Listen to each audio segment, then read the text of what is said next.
Bonsoir à tous et bienvenue dans le 7-8 Sport. Il est 18h30. Si vous nous suivez en direct, on passe tout de suite au titre en images de cette édition. Vincent Jacquet, le directeur technique national de la Fédération française de cyclisme, dresse pour nous le bilan des mondiaux de Cali et nous livre déjà les ambitions pour les JO de Rio en 2016. Plus de 1200 rameurs s'étaient donné rendez-vous aux régates de Versailles pour tenter de s'imposer dans l'une des 15 courses d'aviron proposées, dont le membre de l'équipe de France, Thomas Barou, compte rendu à suivre. Ils sont 8 coureurs complètement amateurs et s'apprêtent à réaliser un rêve, participer à leur premier marathon lors du marathon justement de Rome le dimanche 23 mars. Immersion dans la préparation d'une bande de copains et évidemment en fin d'émission, tous les résultats du week-end. Et on passe tout de suite au cyclisme.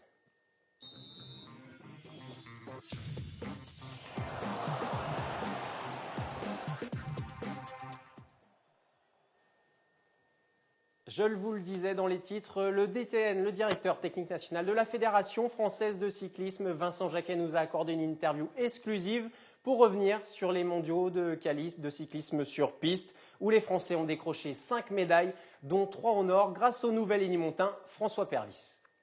Vincent Jacquet, bonjour. Bonjour à vous. J'imagine qu'un peu plus de 10 jours après ces mondiaux à Cali sur piste, le directeur technique national que vous êtes est très satisfait après ce bilan de médailles et de titres. Grande satisfaction, oui, on peut le moins, avec 4 médailles d'or et des médailles de bronze pour l'équipe de France sprint par équipe. C'est un bilan sportif tout à fait satisfaisant qui place les équipes de France à la place numéro 2 derrière l'Allemagne au niveau de l'échiquier mondial. Donc sportivement parlant, de très beaux résultats. Évidemment, on ne peut pas parler des mondiaux de Cali sans parler de François Pervis, le nouvel énigmontain qui est rentré tout simplement dans la légende du cyclisme sur piste. Vous avez raison, je crois qu'aujourd'hui, François l'avait dit, il partait pour 3 médailles d'or. Il a eu ces 3 médailles d'or, c'est en soi un grand exploit. Un exploit par rapport à un athlète complet physiquement, mais mentalement parlant, il dit ce qu'il fait et il fait ce qu'il dit. Donc aujourd'hui, c'est une grande satisfaction. C'est une base solide et François n'est pas arrivé par là par hasard. C'est la somme d'années de travail qui aujourd'hui a fait exploser le talent d'un superbe athlète. Après ces 2 records du monde qu'on a connus et vécus en 2013, c'est vrai que c'était une belle revanche peut-être après sa non-sélection pour les JO de 2012. Il s'est reconstruit mentalement et puis maintenant il est devenu le leader incontesté. Je crois qu'il ne l'a jamais pris comme une revanche parce que François est quelqu'un de valeureux et d'honnête. Il l'a pris comme un nouveau challenge. Et dès lors que l'épisode douloureux de Londres s'est imposé à lui, il avait déjà un coup d'avance et il s'est dit je vais profiter de la difficulté des Jeux de Londres pour me reconstruire, pour me construire et encore être plus fort. Il y a une petite surprise dans ces mondiaux de Cali, c'est Thomas Bouda qui s'impose sur le mien, mais on n'en parlait pas beaucoup avant de lui quand même. Alors, pour nous, ce n'est pas vraiment une surprise, c'est une vraie confirmation.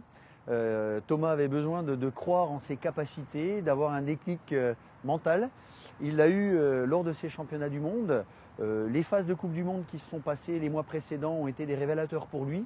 Il est clair qu'aujourd'hui, il s'est positionné dans la situation du leader et le déclic s'est opéré au championnat du monde à Cali. C'est un jeune plein de culot et aujourd'hui son talent a vraiment explosé. Sur ces mondiaux, il y avait aussi l'équipe féminine qui est jeune, on sait que c'est une jeune génération. Quel est votre avis sur leur performance de Sandy Claire, Virginie QF notamment? Alors on a 2 athlètes à part entière qui ont 2 profils complètement différents. Je pense que Virginie doit croire en ses capacités. Réellement, il faut qu'elle ait le déclic. Ce qu'a eu Thomas Bouda, il faut que Virginie passe par là. Sandy est une bosseuse, Sandy est une besogneuse. Elle va avancer, elle va arriver. Je dois quand même souligner que même si elles ne font pas podium, même si elles ne ramènent pas de médaille, elles sont quand même dans leur meilleur temps des disciplines sur lesquelles elles se sont engagées. Donc le travail avance, paye, et aujourd'hui elles évoluent, l'apprentissage est long, mais leurs résultats sont très bons.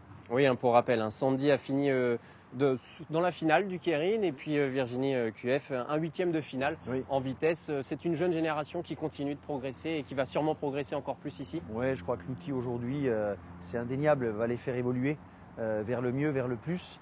Et il faut que nous, avec le staff, le coach et l'ensemble des personnes qui accompagnent ce collectif, qu'ils soient féminins ou masculins, qu'on soit capable de pouvoir les accompagner à vraiment performer et à croire en leur capacité et à leur chance. Après ces mondiaux, évidemment, on ne peut que louer ces résultats. Est-ce qu'il y a une cohésion, il y a une émulation qui est en train de se créer au sein de ce Team France, de cette équipe de France? Alors ça, c'est tout mon job. Aujourd'hui, on a des résultats, mais l'état d'esprit n'y est encore pas. Il faut qu'on crée cette équipe. On a de fortes individualités, on a des gros égos à gérer. On a à faire digérer aussi un épisode dont on n'a pas parlé.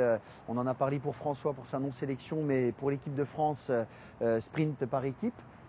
Boger, D'Almeida, Siro, on a encore à faire digérer cette médaille d'argent. Aujourd'hui, on a à faire évoluer aussi ces individualités pour que lors des grandes compétitions internationales, on arrive avec un groupe France et non pas des noms au sein de l'équipe de France. Vous le disiez, il y a ce bel outil derrière nous qui est le Vélodrome de Saint-Quentin en Yvelines. Ça fait 2 mois et demi à peu près que vous êtes installé ici. Est-ce que vous sentez déjà un changement dans le quotidien, dans le travail, dans la façon d'évoluer? Alors le DTN, oui. Les athlètes, oui, évidemment. Mais ce n'est pas parce qu'on a l'outil qu'on va être performant. Aujourd'hui, cet outil est un moyen d'arriver à nos fins de podium et notamment de cet objectif Rio. C'est l'outil qu'il nous faut. Évidemment, au bout de 2 mois et demi, on est encore dans la zone de calage, de réglage. Et petit à petit, nous allons arriver dans le détail. Et comme chacun le sait, le diable est dans le détail. Donc si on arrive à être performant dans le plus petit dénominateur commun, je crois que cette dynamique autour du Vélodrome de Saint-Quentin sera positive. Quoi qu'il en soit, les athlètes le disent à chaque fois qu'ils viennent, nous n'avons jamais eu un outil de ce type et de ce haut niveau de performance. Maintenant, comme je le disais précédemment, c'est à moi d'insuffler qu'il faut travailler, qu'il faut être plein d'abnégation, qu'il faut respecter l'ensemble du collectif pour avancer. Est-ce qu'il y a une obligation de résultat encore plus présente quand on est installé ici à Saint-Quentin? Je pense qu'aujourd'hui, ce n'est pas anodin. Cet équipement, il est là pour faire des médailles. Donc le DTN, il a la pression évidemment. Cette pression, il faut qu'elle soit positive. Il faut donner aujourd'hui l'image de cette unité de lieu comme le moyen principal de pouvoir accompagner ces élites à faire des médailles. Alors ça s'entend évidemment sur l'entraînement, ça s'entend sur les regroupements, ça s'entend sur des stages qui vont nous permettre de favoriser la cohésion parce que dans l'unité de lieu, on ne perd pas de temps et on va à l'essentiel. Vous parliez de médailles, j'en ai déjà discuté avec François Pervis ou Grégory Boger évidemment. Ce qui trotte dans leur tête presque quotidiennement, c'est ces JO de Rio. Est-ce que c'est l'objectif ultime? Maintenant, on est dirigé vers cet objectif-là? 2 ans et 5 mois. Donc ça veut dire qu'aujourd'hui, le viseur, il est sur Rio, mois d'août 2016. Je vais faire une mission de reconnaissance avec l'un de mes collaborateurs au mois de mai. On est maintenant dans les calages très précis de où est-ce qu'on va habiter, où est-ce qu'on va vivre, au plus proche des sites. On est à déterminer la stratégie Rio 2016. Néanmoins, aujourd'hui, c'est ici que ça va se passer. Très bien, on suivra ça de très près. Merci beaucoup Vincent Jacquet de nous avoir accordé quelques minutes et puis à très bientôt sur la piste ou aux abords. Je vous en prie, au plaisir.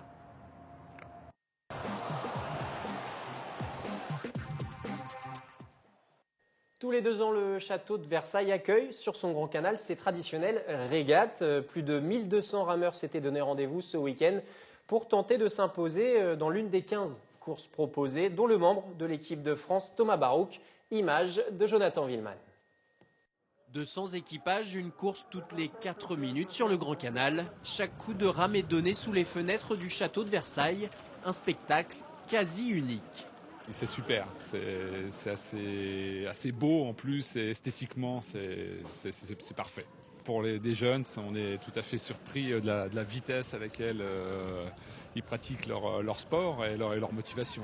La plupart des compétitions françaises d'aviron sont amicales à l'exception des championnats et des épreuves de sélection. Autant dire que les régates permettent de s'évaluer par rapport à la concurrence. Ça peut être des bateaux préparatifs pour les championnats de France, donc les 4 de couple, les 8. Donc en effet, c'est des bateaux clubs qui vont se retrouver sur les championnats de France et donc de voir un petit peu quel est le niveau et éventuellement changer de catégorie si on se dit bon bah non, c'est pas ça pour nous, ou il y a trop de niveau, ou si vraiment il y a une compétition serrée et intéressante, motiver les rameurs pour la suite. Au milieu des 1200 rameurs, le membre de l'équipe de France, Thomas Barouk, est en lice avec ses coéquipiers de club. Mais problème, ils n'ont ramé que 2 fois ensemble cette saison. Lors des régates versaillaises, ils s'assoient dans le bateau pour le plaisir, pour prendre aussi quelques marques en vue des championnats de France en juin prochain. C'est l'occasion de ramer ensemble. Effectivement, on a un nouveau coéquipier dans ce bateau parce qu'on a fait avec ceux qui pouvaient être présents cette année. Voilà, il va falloir encore chercher des repères cet après-midi parce que le bassin est un peu compliqué, donc ça c'est pas gagné. Si son calendrier lui permet d'être présent aux régates, cette saison, Thomas Barouk rame surtout pour se faire une place dans le bateau olympique du 400 barreur poids léger.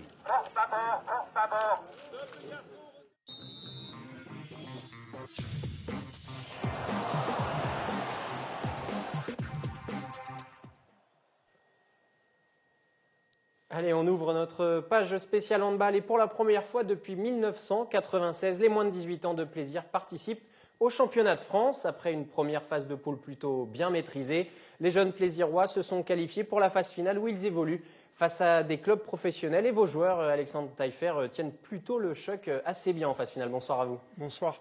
Oui, exactement. On est une équipe quand même relativement surprise dans ce championnat de France. On ne nous attendait pas forcément à nous qualifier en poule haute, donc en championnat de France. On s'est qualifié assez brillamment puisqu'on a fini deuxième de notre poule. C'était les 3 premiers qui devaient se qualifier. On a tiré malheureusement une poule très très dure. On a Dunkerque, qui est les anciens champions de France l'année dernière, Créteil qui sont les anciens demi-finalistes, et 2 autres clubs pro, Paris et Poto Combo. Et une dernière équipe, Alliance Nord, qui évolue principalement à Waterloo. Donc on a réussi à créer un exploit en battant Paris à la maison. Il y avait une grosse ambiance et je remercie d'ailleurs tous les jeunes qui sont venus nous supporter lors de ce match. Ça nous a beaucoup servi. Et puis on a réussi à gagner à Alliance Nord qui étaient les derniers, mais c'était pas forcément évident de les battre à l'extérieur. Après 6 journées, oui, votre bilan 2 victoires, 4 défaites pour une découverte, c'est quand même plutôt positif dans l'ensemble. Déjà, on n'est pas dernier, c'est déjà un premier point. On le voit d'ailleurs, le classement qui s'affiche, hein, vous êtes 4e. Voilà. Il y a Créteil peut-être qui est intouchable dans cette poule. Complètement intouchable, je dirais même Dunkerque aussi. Par contre, comme vous le dites bien, on est 4e, ça veut dire qu'en fait les 8e de finale s'organisent de cette façon-là. Il y a des 8e pour les premiers 2e, des 8e pour les 3-4 et des 8e pour les 5-6.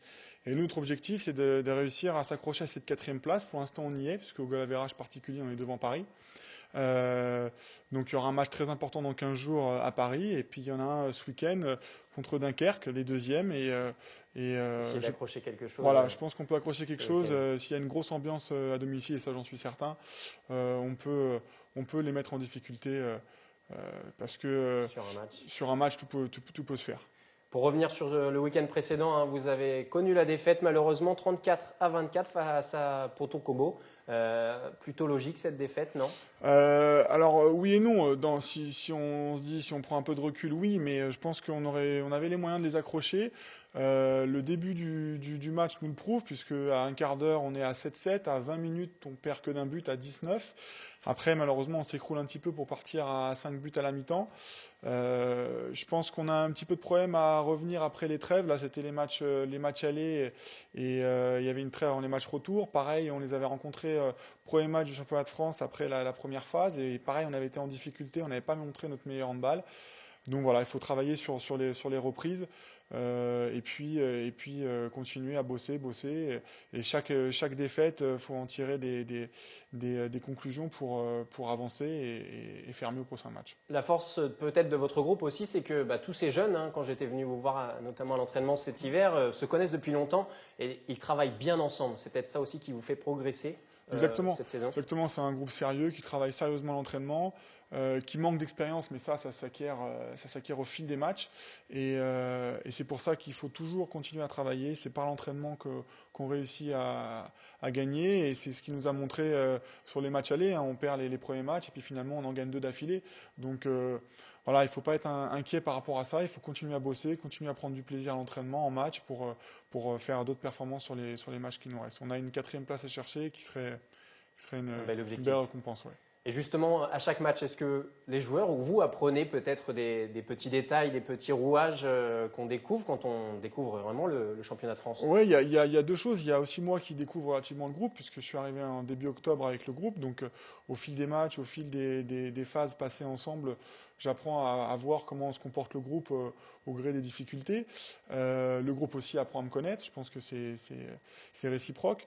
Ensuite, évidemment, rencontrer des équipes qui sont professionnelles comme Dunkerque, Créteil, Paris, Ponto, jouer dans leur gymnase, dans l'enceinte des pros, etc. C'est des expériences qui, je pense, sont plaisantes, enrichissantes, bonnes à prendre pour les joueurs. Et puis à un moment donné, ça dédramatise peut-être le fait de rencontrer une équipe pro. C'est une équipe pro, ça reste une équipe de handball complètement battable. La preuve avec Paris. Que vous manque-t-il peut-être entre justement ces équipes professionnelles comme Créteil, Dunkerque, etc. et puis vous qui découvrez ce championnat de France? Il y a déjà le fait qu'ils ont l'expérience de ce niveau de jeu. Donc quand il y a peut-être des moments de difficultés pendant le match, des périodes un peu creuses, nous on manque encore un petit peu d'allant vers l'avant et de se dire c'est pas très grave, on va se rattraper sur le reste du match. Il nous manque encore un petit peu ça. Il nous manque un petit peu de nombre de joueurs dans le groupe. On a un groupe un petit peu restreint. Donc il n'y a pas eu de recrues cette année, donc il y a un groupe un petit peu restreint, mais qui se bagarre avec ses armes, et ça c'est très très bien. Voilà, il nous manque un petit peu d'organisation globale dans l'expérience de ce championnat, quoi. Voilà. Et vous le disiez, donc votre objectif pour cette fin de saison, il reste encore 4 journées, c'est de conserver cette 4e place que vous possédez. Exactement, c'est de conserver cette 4e place. Ça passe par une victoire contre Waterloo, ça passe par une perf à Paris, et ça peut passer aussi par une perf contre Dunkerque ou contre Créteil. Voilà, et notamment Dunkerque ce week-end. Je pense que chaque match est gagnable, on peut toujours gratter même les premiers. Très bien, donc rendez-vous, vous le disiez, ce samedi 22 mars, donc contre le 2e Dunkerque à domicile. Voilà. Merci beaucoup Alexandre d'être passé sur le 7-8 Sport. On suivra ça évidemment de près pour voir si les 8e de finale sont abordables. Merci beaucoup. À très bientôt. Merci beaucoup. Ils sont 8 coureurs complètement amateurs, j'en parlais dans les titres, et ils s'apprêtent à réaliser un rêve, participer à leur premier marathon, lors du marathon justement de Rome le dimanche 23 mars, ce dimanche. Immersion dans la préparation d'une bande de copains, image de Jonathan Villeman. Ils effectuent leur dernier footing, comme pour se rassurer, les ultimes foulées avant la grande épopée sur les routes italiennes. Philippe, Cathy, Christine et leurs partenaires se préparent au marathon de Rome. Très stressée, j'ai des problèmes, non pas de sommeil, mais d'intestin, j'arrive plus trop à manger, donc c'est les nœuds au niveau de l'estomac, mais bon, on va y arriver. Je ne dors plus, je ne pense qu'à ça. J'ai même du mal à me concentrer, j'espère que mon patron ne verra pas, parce que j'ai du mal à me concentrer sur mon travail. Je suis concentré sur la performance, le trajet. Elles connaissent cette bande de copains depuis plusieurs années. Pourtant, au départ, Cathy et Christine n'adhèrent pas du tout au projet. Elles faisaient partie des accompagnants. Mais tout bascule lors d'une soirée de novembre où l'entraîneur leur présente le projet sportif. Et là, je me suis dit, pourquoi ne pas le faire ? Et je me suis prise un peu au jeu alors je suis assez challenge, et lorsque le coach a dit que sur la population française, il y avait à peu près un peu moins de 100 000 personnes qui avaient couru un marathon, je me suis dit, il faut que j'en fasse partie. Le premier marathon, on ne va pas chercher un chrono, on va surtout chercher à le finir. Donc on a privilégié un petit peu ce qu'on appelle les sorties longues, c'est-à-dire des sorties d'au moins 2 heures, 2 heures et demie. C'est-à-dire de passer un cap psychologique, de courir longtemps. Avant cela, ils couraient tous ensemble 1 à 2 fois par semaine depuis plusieurs années. Gérard a donc créé un planning personnalisé pour chacun avec des séances de fractionnés adaptées à leur capacité physique. Ah mais je peux plus m'en passer, c'est une drogue. Ah oui. Tous les dimanches, à la même heure, il faut aller courir. C'est vraiment une drogue. Mais pour franchir la ligne, ce peloton de coureurs devra surpasser le fameux mur des 30 km, une distance qu'ils ont accomplie pour la première fois il y a quelques semaines. Ça serait de le terminer. Mais voilà, secrètement, je me fixe 4h30. Je m'étais fixé le même objectif que Philippe, mais comme je cours beaucoup moins vite que lui, je me dis que c'est peut-être un objectif un peu surréaliste. Donc je vais fixer 4h30, mais on va peut-être faire 5h ou 4h45 peut-être. Au-delà du chrono, le plus beau moment sera très certainement le passage de la ligne d'arrivée qu'ils espèrent tous franchir le 23 mars prochain. Allez, on passe aux résultats du week-end.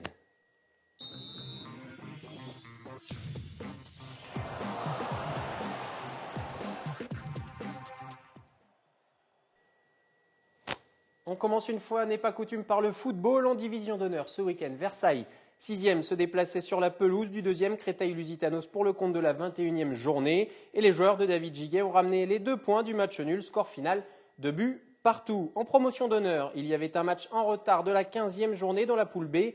Trappes se déplaçait à Noisy-le-Grand et s'est imposé 2-1. Les trappistes gagnent 2 places au classement et remontent à la 6e place.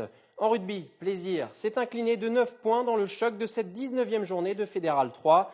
Les joueurs du PRC recevaient le leader, invaincu Orléans. Ils ont dû s'incliner 16-9. Plaisir conserve tout de même sa deuxième place. Basket féminin plutôt. 20e journée de National 1 et les féminines de l'Entente Le Chesnay-Versailles se sont imposées à domicile face à la Garnache, 64-58. Et surtout, dans le même temps, vous le voyez, leur concurrent direct pour le maintien Rennes s'est incliné à Franconville. Grâce à ce 4e succès de la saison, les joueuses de Stéphane Rollet peuvent encore croire mathématiquement au maintien avec 2 points de retard sur le 10e. Rennes, chez les hommes, 20e journée de National 3 et Trappes a infligé le carton de ce week-end au club athlétique lexovien, 107-77. Et à l'inverse, malheureusement, l'entente, le Chesnay-Versailles, n'a pas existé sur le parquet de Rouen, lourde défaite 91-59. Ce samedi, on part en rallye raid et vers le Maroc. Le village départ du 24e rallye des Gazelles dans les jardins du Trocadéro à Paris était donné. Seul rallye raid 100% féminin, je vous le rappelle, et uniquement en hors-piste, composé cette année de 160 équipages. Les Gazelles devront parcourir 6 étapes en 8 jours sans aucune connexion web avec l'extérieur. Les 2 Yvelinoises que nous suivons, Christelle et Sophie, veulent jouer une place au classement général dans leur crossover. Elles emportent évidemment leur nourriture pour toute la durée du rallye, mais aussi de quoi se dépanner dans le désert, les plaques de désensablage et leur matériel de navigation. On a fait les contrôles techniques hier à Dreux, tout s'est bien passé, le matériel est OK, les vaccins, tout est OK, les carnets de vaccination, donc sereine, il n'y a plus qu'à. J'ai très bien dormi, aujourd'hui c'est que du bonheur, donc pas de problème, tout était prêt, la voiture, ma copilote, on est toutes prêtes, donc on a très bien dormi. Ouais. Et pour ces derniers moments de répit, évidemment, leurs proches étaient tout près de leur crossover pour les soutenir jusqu'au bout. On les écoute. On a commencé à les soutenir à partir du début de leur projet qui a démarré il y a à peu près 1 année et demie. Donc aujourd'hui c'est juste le départ et puis maintenant c'est à elles de s'éclater pour les 3 semaines qui sont devant elles. Il faut être sur le podium, il y a les Jeux Olympiques qui sont passés par là et on a des notions de réussite et de médailles. Donc voilà, on espère que c'est déjà une belle aventure quoi qu'il en soit, mais faire un résultat serait toujours plus satisfaisant.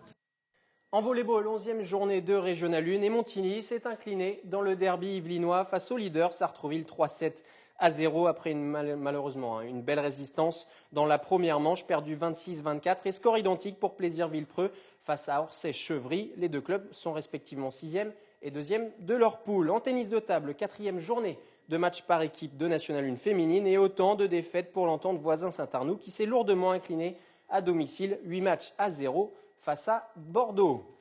Foot US, 3e journée du championnat de France élite et après 15 jours sans match, le championnat de France donc reprenait ses droits pour la 3e journée. 3 matchs et 3 victoires pour les Templiers. Les joueurs d'Emmanuel Charret recevaient au complexe sportif d'Elancourt les Centurions de Nîmes et les Templiers vont ouvrir le score par leur quarterback américain Sean Shelton. Ils ajouteront par la suite 3 autres touchdowns par Nicolas, Ekmans et Pradel. Score final 28-0 sans avoir, il faut le dire, véritablement brillé. Elancourt bat des Nîmois valeureux mais limités en attaque. Les Templiers restent donc invaincus sur cette saison avant d'affronter les Dauphins de Nice ce week-end. Une dernière information avant de nous quitter. Vous pouvez désormais vous inscrire à la 5e ronde des butineuses avec cette année un nouveau parcours, un trail de 26 km, départ prévu le 13 avril prochain. C'est la fin de ce 7-8 Sport. Merci encore une fois de l'avoir suivi. On se retrouve lundi prochain, même heure.